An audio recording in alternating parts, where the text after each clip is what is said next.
Guys, നമ്മൾ എറണാകുളം വരെ പോവാണെങ്കിൽ ബ്രോഡ്വേ ആണ് ലക്ഷ്യം. ആരും മേടിക്കേണ്ട, രാവിലെ ഓടുന്ന ആരോഗ്യത്തിന് വളരെ നല്ലതാണ്. ഇവിടെ കിട്ടാത്ത എന്തൊക്കെയോ സാധനങ്ങൾ അവിടെ കിട്ടും എന്ന് പറഞ്ഞാണ് ഗൈസ് ഇപ്പോൾ എന്നെയും കൂട്ടി പോകുന്നത്. പിന്നെ മാത്രമല്ല, നമ്മുടെ വീടിൻ്റെ ഇവിടുന്ന് ഒരു 30 റുപ്പീസ് ടിക്കറ്റ് എടുത്താൽ നമുക്ക് സുഖമായിട്ട് പോയിട്ട് വരാം.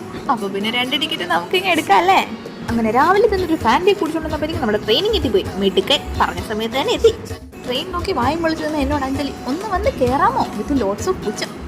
പുച്ഛം തിരക്കൊന്നും ഉണ്ടായിരുന്നല്ലോ ഗൈസ്. പക്ഷേ അവിടുത്തെ കടകളൊക്കെ അടിപൊളിയാണ്. നമുക്ക് എന്തെങ്കിലും ബിസിനസ് ഒക്കെ സ്റ്റാർട്ട് ചെയ്യാൻ ആഗ്രഹമുള്ളവർക്കോ ചെയ്തുകൊണ്ടിരിക്കുന്നവർക്കൊക്കെ നല്ല അഫോർഡബിൾ പ്രൈസിൽ സാധനങ്ങൾ കിട്ടുന്നത് പോലെ എനിക്ക് ഫീൽ ചെയ്തു. ഇത് പലർക്കും അറിയാവുന്ന കാര്യമായിരിക്കും, പക്ഷേ എൻ്റെ വീഡിയോ കണ്ടാർക്കെങ്കിലും ഹെൽപ്ഫുൾ ആയാലോ. നമുക്ക് കറന്റ് ആ ഒരു പ്ലാൻ ഇല്ലാത്തതുകൊണ്ട് നമ്മൾ അധികം ആ ഇതിലോട്ട് ഫോക്കസ് ചെയ്യേണ്ട കാര്യമുണ്ടോ?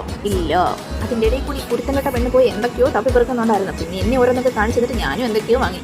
പിന്നെ ഫുഡൊക്കെ കഴിച്ച് അധികം ലേറ്റ് ആവാതെ തന്നെ ഞങ്ങൾ തിരിച്ചു ഗൈസ്. പ്രത്യേകിച്ച് അവിടെ പരിപാടിയൊന്നും ഇല്ലല്ലോ. ഇവിടെ നിൽക്കല്ലേ എന്ന് പ്രത്യേകം പറഞ്ഞു വിടുന്നുണ്ടാണോ എന്നറിയില്ല. അവിടെ നിൽക്കാൻ ഭയങ്കര ഇഷ്ടമാണ്. സ്വന്തം റിസ്ക്കാണ്. അതൊന്നും ആരും അനുകരിക്കാൻ നിൽക്കണ്ട കേട്ടോ. അപ്പോൾ വീഡിയോ ഇഷ്ടമായാൽ ലൈക്ക്, ഷെയർ, സബ്സ്ക്രൈബ്. ബൈ.